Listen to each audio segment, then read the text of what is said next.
Maturation of pollen grain से हमें पढ़ना है। इसके पहले हम पोलन ग्रेन का स्ट्रक्चर्स और एंथरसाइक का ट्रांसवर्स सेक्शन, जिसके अंदर जो माइक्रोस्पोर टेट्राड बनते हैं या जिससे पोलन ग्रेन का निर्माण होता है, इन सारी चीज़ों को हमने पढ़ लिया है इसके पीछे वाले वीडियो में।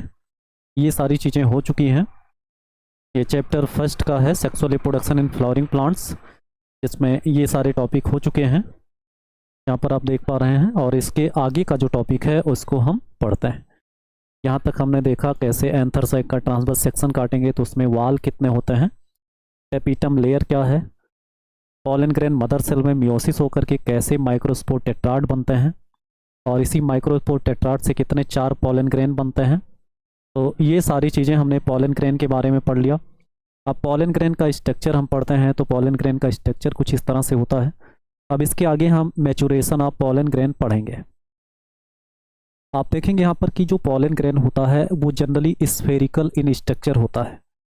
तो स्फेरिकल होगा और इसमें 2 वाल होते हैं, जिसमें से सबसे आउटर वाल जो होता है उसको एक्जाइन कहते हैं। इसको क्या कहेंगे, एक्जाइन। और उसके बाद जो अंदर वाला वाल है इसको इंटाइन कहता है। ये पोलन ग्रेन का स्ट्रक्चर है और इसमें एक सिंगल न्यूक्लियस पाया जाएगा। ये क्या पाया जाएगा, न्यूक्लियस पाया जाता है। बाकी ये इसका साइटोप्लाज्म होगा। अब देखेंगे कि ये जो पोलन ग्रेन है ये एंथरसाइक के अंदर ही इसका डेवलपमेंट स्टार्ट होता है या इसका मैचुरेशन स्टार्ट होता है। अब देखेंगे सबसे पहले यहाँ पर जैसे जैसे इस सेल का जो साइज है थोड़ा लार्ज होगा तो इसमें क्या बनना स्टार्ट हो जाएंगे, वैक्यूल्स। इसमें क्या बनना स्टार्ट हो जाएंगे, वैक्यूल्स। तो वैक्यूल्स बनना स्टार्ट होंगे। आप देखेंगे कि ये लार्ज साइज का वैक्यूल बन गया, लार्ज साइज का इसमें क्या बन गया, वैक्यूल बन गया। अब ये जो वैक्यूल है, वैक्यूल बनने के साथ साथ इसका ये जो न्यूक्लियस है, इस न्यूक्लियस में यहाँ पर क्या होता है, डिवीजन स्टार्ट होता है। इसके न्यूक्लियस में क्या होता है, डिवीजन स्टार्ट होता है। और डिवीजन स्टार्ट होगा तो ये डिवीजन किस प्रकार का होता है, माइटोसिस टाइप का। इस प्रकार का होगा, माइटोसिस टाइप का डिवीजन होता है। तो इसमें स्पाइंडल फाइबर आपको देखने को मिलेंगे, क्योंकि न्यूक्लियस का डिवीजन हो रहा है तो स्पाइंडल फाइबर इसमें बनेगा। तो ये जो स्पाइंडल फाइबर बन रहा है ये एसिमेट्रिक स्पाइंडल होता है। ये क्या होता है, एसिमेट्रिक, यानी जिसकी सिमेट्री नहीं हो सकती है या जिसको हम 2 बराबर भाग में बांट नहीं सकते हैं, तो एसिमेट्रिक स्पाइंडल यहाँ पर देखने को मिलता है, एसिमेट्रिक स्पाइंडल। अब एसिमेट्रिक स्पाइंडल बनने से जो न्यूक्लियस है वो डिवाइड हो जाता है, और डिवाइड हो जाएगा तो यहाँ पर देखेंगे आप लोग कि 2 तरह का न्यूक्लियस बनेगा। एक न्यूक्लियस ये बनेगा और एक न्यूक्लियस ये बनेगा। अब न्यूक्लियस तो साइटोप्लाज्म को कलेक्ट करके सेल बनाएगा। अब 2 न्यूक्लियस भी बनेंगे तो 2 साइटोप्लाज्म भी बनेंगे और 2 सेल का निर्माण होगा। तो यहाँ पर ये जो बड़ा वाला सेल बनता है, ये जो सेल होता है इसको हम कहते हैं क्या, वेजिटेटिव सेल। इसको क्या कहते हैं, वेजिटेटिव सेल। इसको वेजिटेटिव सेल कहा जाता है। उसके बाद ये वाला जो सेल होगा जो स्मॉल साइज का होता है इसको जनरेटिव सेल कहता है। इसको क्या कहेंगे, जनरेटिव सेल। तो वेजिटेटिव सेल और जनरेटिव सेल, ये 2 सेल पोलन ग्रेन के अंदर बन जाता है। तो 2 सेल पोलन ग्रेन के अंदर बनेंगे। तो ये जो पोलन ग्रेन है ये किस सेल स्टेज में आ जाएगा, इसको कहते हैं 2 सेल्ड स्टेज। पोलन ग्रेन किस स्टेज में आ गया, 2 सेल्ड स्टेज में आ गया। और इसी 2 सेल्ड स्टेज में जो पोलन ग्रेन है, ये पूरा जो मैचुरेशन हो रहा है पोलन ग्रेन का, ये एंथरसाइक के अंदर हो रहा है। कहाँ पर, माइक्रोस्पोरेंजिया में। तो एंथरसाइक के अंदर ये 2 सेल्ड पोलन बना। अब ये 2 सेल्ड पोलन जो है एंथरसाइक का जो वाल है, जब उसमें डेहिसेंस होगा, जब वो फटेगा तो पोलन ग्रेन इसी 2 सेल्ड स्टेज में एंथरसाइक से बाहर निकलेंगे। यानी यहाँ पर इसी स्टेज में क्या होता है, ये शेडिंग होता है, शेडिंग होता है। और शेडिंग होकर के ये कहाँ से शेड होकर कहाँ से अलग होंगे, तो शेडिंग फ्रॉम एंथरसाइक। एंथरसाइक से ये जो है शेड करता है, एंथरसाइक से ये जो है शेड या अलग हो जाएंगे। आपने देखा होगा कि ये जो एंथरसाइक वाल है, यहाँ पर आप देख पा रहे हैं, ये एंथरसाइक वाल है। यहाँ पर क्या हुआ, डेहिसेंस हुआ, और डेहिसेंस होने से ये जो पोलन ग्रेन बाहर निकल रहे हैं, इस पोलन ग्रेन में कितना सेल होगा, तो इस पोलन ग्रेन में आप देखेंगे इसमें 2 सेल होगा, एक जनरेटिव सेल और एक वेजिटेटिव सेल हो जाएगा। एक जनरेटिव सेल और एक वेजिटेटिव सेल होता है। तो इसी 2 सेल्ड स्टेज में एंथरसाइक से जो पोलन ग्रेन है वो बाहर निकलता है। अब देखोगे यहाँ पर कि ये जो है पॉलन ग्रेन मैच्योर हुआ और टू सेल्ड स्टेज में ये एंथर सैक से क्या हो गया, सेड हो गया। क्या सभी प्रकार के प्लांट में टू सेल्ड स्टेज में ही पॉलन ग्रेन सेड होंगे? यहाँ पर आप देखेंगे कि अधिकांशतः जो 60% एंजियोस्पर्मिक प्लांट स्पीसीज हैं, मतलब कि आधे से भी ज़्यादा 60% जो स्पीसीज हैं प्लांट की, जो स्पीसीज हैं प्लांट की, उसमें पॉलन ग्रेन की सेडिंग जो है वो कितने सेल्ड स्टेज में होगी, टू सेल्ड स्टेज में।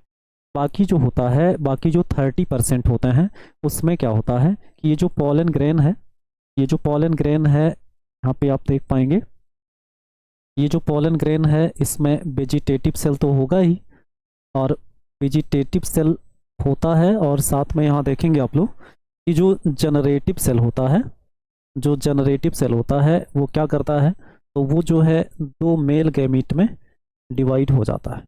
कितने, दो मेल गैमीट में। किसके डिवीजन से ये दोनों मेल गैमीट बनते हैं, ये टू मेल गैमीट बन जाता है। किसके डिवीजन से बनता है, तो two male gamete generative cell के डिवीजन से बनेगा। और बाकी यहाँ पर क्या बचता है, तो आप देखेंगे कि यहाँ पर बनता है क्या, वेजिटेटिव सेल का ये न्यूक्लियस है।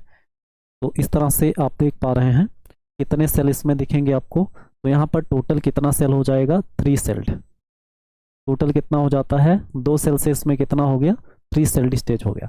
और 3 सेल्ड स्टेज में भी क्या होगा कि पॉलन ग्रेन एंथर सैक से सेट करेगा या निकलेगा। और ये लगभग कितने प्लांट स्पीसीज में, लगभग 40% स्पीसीज में 3 सेल्ड स्टेज में पॉलन ग्रेन का सेडिंग होता है। तो पॉलन ग्रेन 3 सेल्ड स्टेज में सेट करते हैं, कितने, लगभग 40% प्लांट स्पीसीज में। बाकी अधिकांशता जो है 2 सेल्ड स्टेज में ही पॉलन ग्रेन क्या हो जाता है, सेपरेट हो जाता है। चलिए अब हम देखते हैं यहाँ पर कुछ वेजिटेटिव सेल और जनरेटिव सेल का कैरेक्टर लिख लेते हैं। ये जो वेजिटेटिव सेल बना ये लार्ज साइज का होगा, और जनरेटिव सेल जो होता है वो स्मॉल साइज का होता है। अब वेजिटेटिव सेल की बात करते हैं। वेजिटेटिव सेल जो होता है ये क्या होता है, तो ये बिगर होता है। बिगर मतलब इसका साइज बड़ा होता है, बिगर होगा। और बिगर के साथ साथ इसमें जो है हैव एबंडेंट फूड, यानी भोजन जो रिजर्व होंगे इसके अंदर वो बहुत ज़्यादा होते हैं। Have abundant food reserve, food reserve यानी संचित जो भोजन है उसका अमाउंट इस सेल में ज़्यादा होगा, क्योंकि इसको ग्रो करके क्या बनाना है, पॉलन ट्यूब बनाना है। उसके बाद इसमें जो न्यूक्लियस होता है, अगर हम बात करें न्यूक्लियस की, तो विथ इरेगुलर शेप्ड, यानी एक अनियमित आकृति का क्या पाया जाएगा, न्यूक्लियस पाया जाएगा। न्यूक्लियस कैसा मिलेगा, यहाँ पे इरेगुलर मिलेगा। तो ये वेजिटेटिव सेल का करेक्टर है, ये बिगर होगा और इसके पास रिजर्व फूड होंगे बहुत सारे, और उसके बाद इसका जो न्यूक्लियस है वो क्या होता है, इरेगुलर होता है। और अगर हम इसका फंक्शन देखें तो वेजिटेटिव सेल जो है ये ग्रो करता है, ये ग्रो करेगा और क्या बनाएगा, एंड फॉर्म पॉलन ट्यूब, क्या बनाएगा, पॉलन ट्यूब बनाएगा। तो वेजिटेटिव सेल क्या बनाएगा, पॉलन ट्यूब बनाएगा। अब बात करते हैं जनरेटिव सेल की। जो जनरेटिव सेल होता है इसकी बात करें तो ये क्या होता है, तो ये स्मॉल होता है। ये कैसा होगा, स्मॉल साइज का होगा। डायग्राम में ही आप देख पाते हैं स्मॉल साइज का होगा।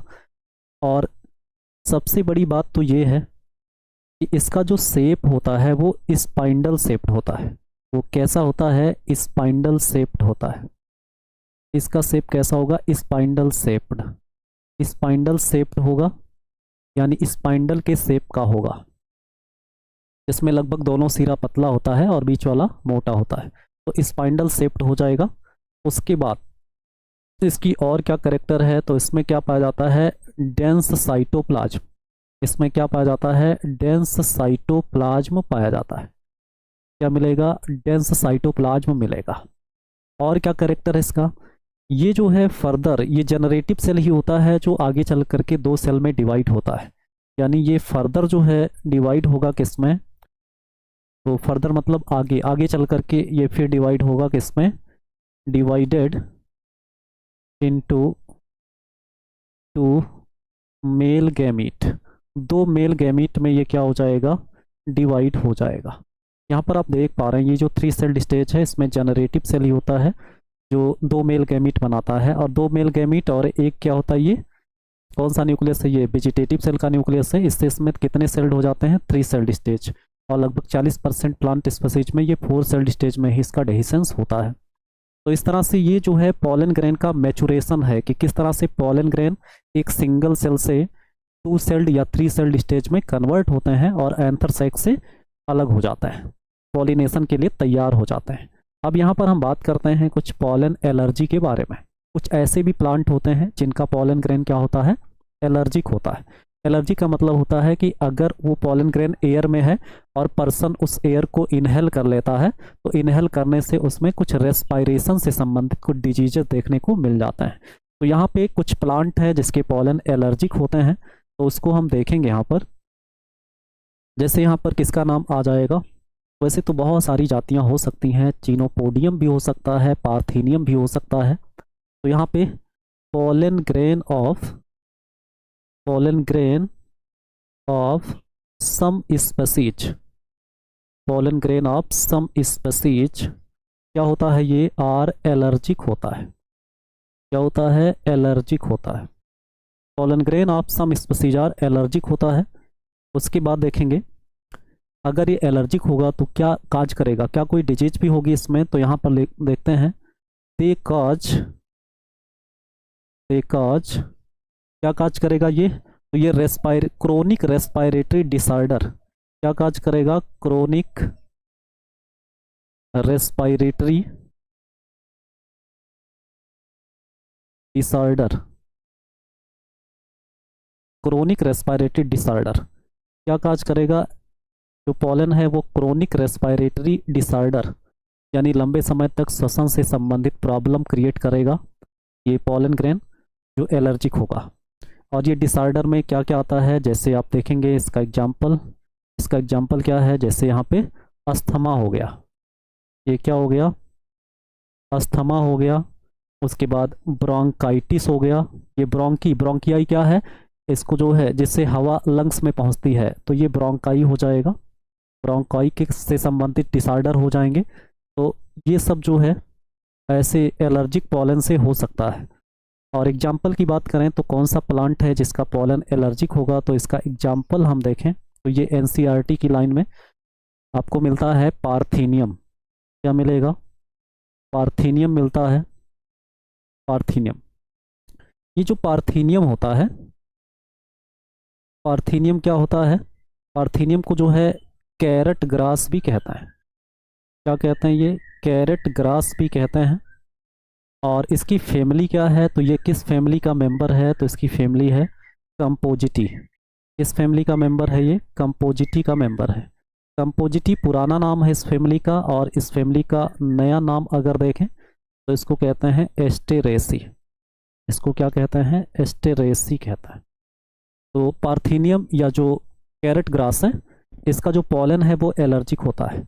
वैसे जो पार्थेनियम है ये भारत में आया था कहाँ से, वैसे ये भारत में नहीं था, लेकिन आज ये भारत के हर जगह हर क्षेत्र में पाया जा रहा है। तो ये जो है कहाँ से आया था, तो केम इनटू इंडिया, भारत में आया था। ये प्लांट भारत में पहले नहीं था, ये आया था। तो केम इनटू इंडिया एज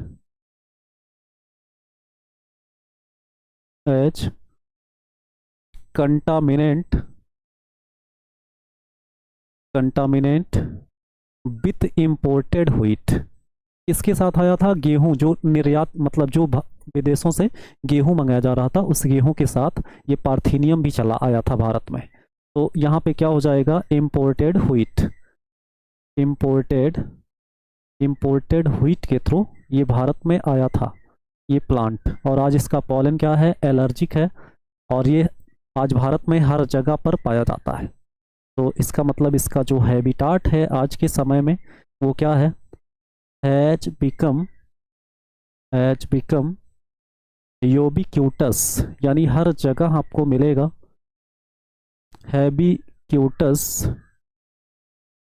हैबिक्यूटस इन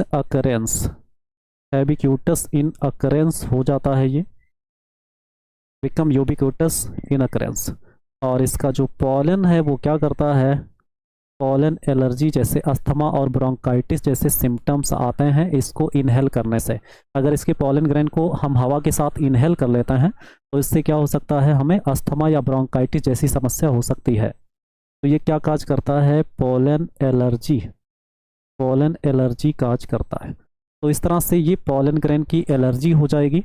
उसके बाद हम पढ़ते हैं पॉलन ग्रेन। कुछ पॉलन ग्रेन होते हैं जिसको फूड सप्लीमेंट के रूप में भी यूज करते हैं, यानी pollen grain as food supplement. क्योंकि जो पॉलन ग्रेन होते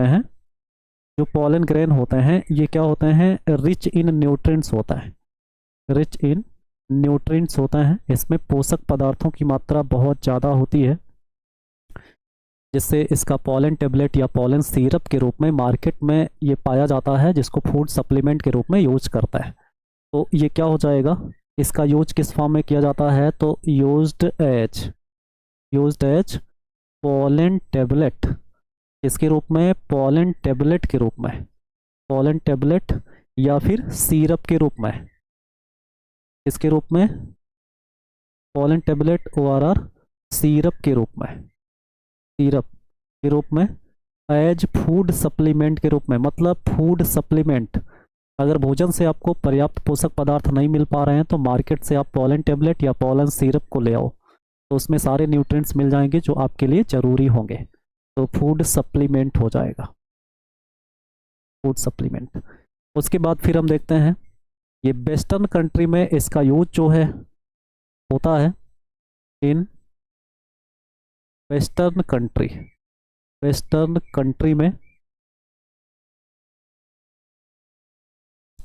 कंट्री में क्या होता है, a large number of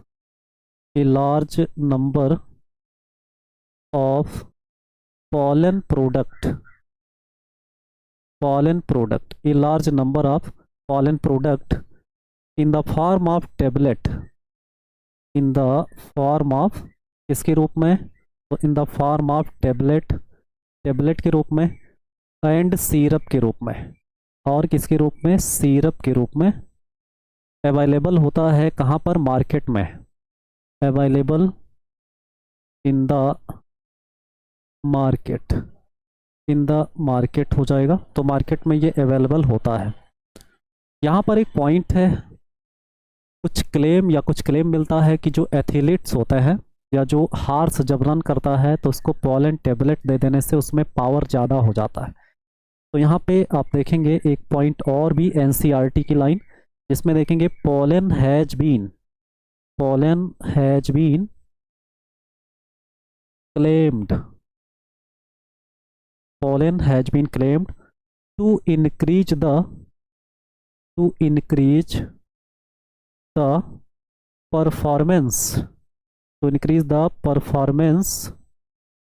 performance को क्या कर देता है, इंक्रीज कर देता है। इसका यहाँ पर देखेंगे ऑफ एथलीट्स होते हैं जो दौड़ लगाने वाले होते हैं, उनको अगर पॉलन टेबलेट या पॉलन सिरप दिया जाए तो उनमें जो उनका परफॉर्मेंस इंक्रीज हो जाता है। एथलीट्स एंड रेस हार्सेस, यानी जो हार्स रेस करता है उसको अगर ये टेबलेट दिया जाए तो उसका परफॉर्मेंस क्या हो जाएगा, बढ़ जाएगा। तो इस तरह से ये क्या हो जाता है, तो ये हो जाता है क्या, पॉलन ग्रेन फूड सप्लीमेंट के रूप में। उसके बाद एक टॉपिक और इसमें पॉलन बाइबिलिटी की बात करता है। पॉलन बाइबिलिटी की बात करेंगे तो उसमें क्या होगा, देखिए यहाँ पर बाइबिलिटी का मतलब होता है कि पॉलन ग्रेन एंथर सैक से सेड होने के बाद और फिर फर्टिलाइजेशन जाकर कहाँ पर जर्मिनेट करके फिर फर्टिलाइजेशन करे, उसके बीच का जो टाइम ड्यूरेशन होता है वही पॉलन की बाइबिलिटी होती है। ऐसा नहीं है कि पॉलन ग्रेन एंथर सैक से निकला तो पूरे लाइफ जो है बाहर पड़ा रहेगा तो बाद में जाकर फर्टिलाइजेशन करा सकता है, ऐसा बिल्कुल नहीं होता है। क्योंकि हर प्रकार की पॉलन की जो बाइबिलिटी है वो अलग अलग होती है, जो डिपेंड करता है किस पर, ह्यूमिडिटी और टेम्परेचर पर। तो यहाँ पर आप देखेंगे कि जो पॉलन बाइबिलिटी है ये मोस्टली किस पर डिपेंड करेगा, तो डिपेंड्स, पॉलन बाइबिलिटी किस पर डिपेंड करेगा, तो प्रिवेलिंग, यानी जिस एरिया में पॉलन ग्रेन प्रेजेंट है, प्रिवेलिंग ह्यूमिडिटी, आर्द्रता जिसे कहते हैं, एंड टेम्परेचर। बहुत ज़्यादा टेम्परेचर रहेगा तो पॉलन की बाइबिलिटी जल्द ही खत्म हो जाएगी और पॉलिनेशन होने के बाद भी उसका जर्मिनेशन नहीं हो पाएगा।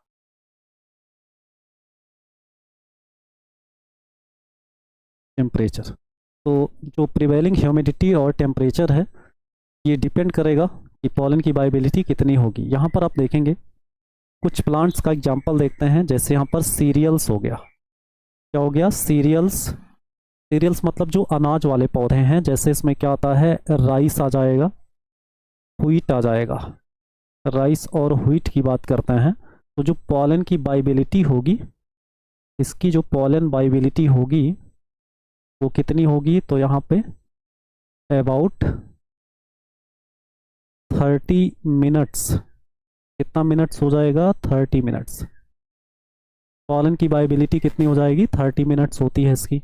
उसके बाद यहाँ पर देखेंगे सम मेंबर्स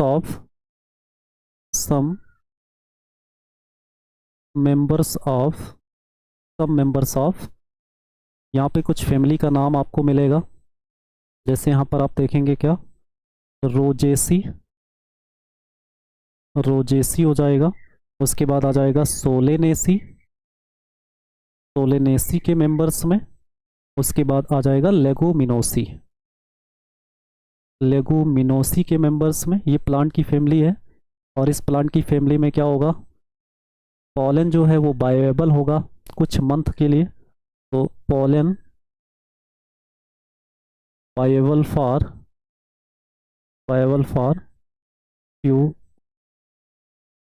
फॉर मंथ कर देता है, एक मंथ के लिए लगभग इसकी वाइबिलिटी, यानी एक मंथ के अंदर उसको अगर स्टिग्मा तक पहुंचाया जाए तो वो फर्टिलाइजेशन काज कर सकता है।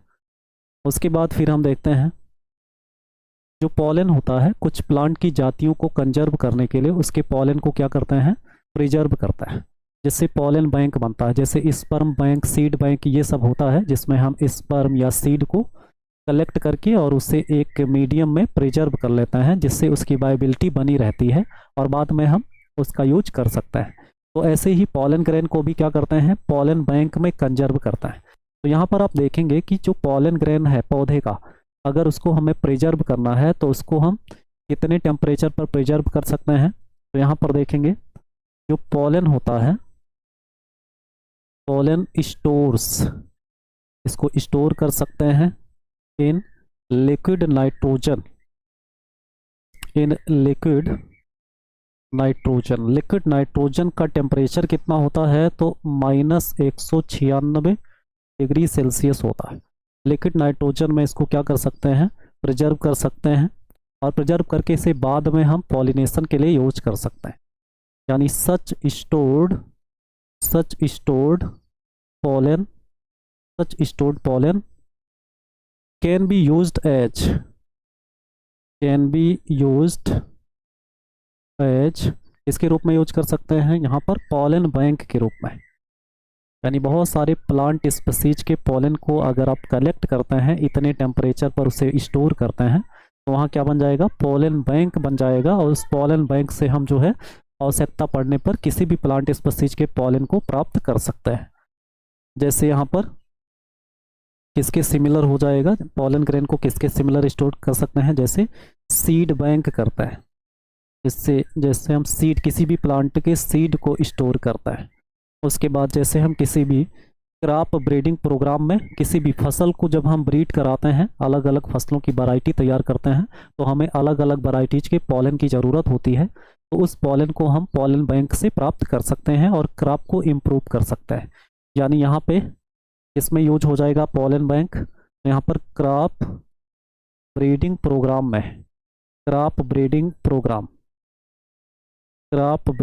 प्रोग्राम में पॉलन बैंक से पॉलन को निकाल करके और नई नई वैरायटी हम तैयार कर सकते हैं। तो इस तरह से ये पॉलन ग्रेन का जो कंप्लीट कॉन्सेप्ट था वो क्लियर हो जाना चाहिए। उसके बाद हम अगले वीडियो में फ्लावर के फीमेल रिप्रोडक्टिव पार्ट्स को पढ़ेंगे, जिसमें हम पिस्टिल या कार्पल्स पढ़ेंगे और जिसमें हम मेगा स्पोरोजेनेसिस, ओव्यूल का structures, embryo sac, 7 celled 8 nucleate structures, इन सारी चीज़ों को पढ़ेंगे।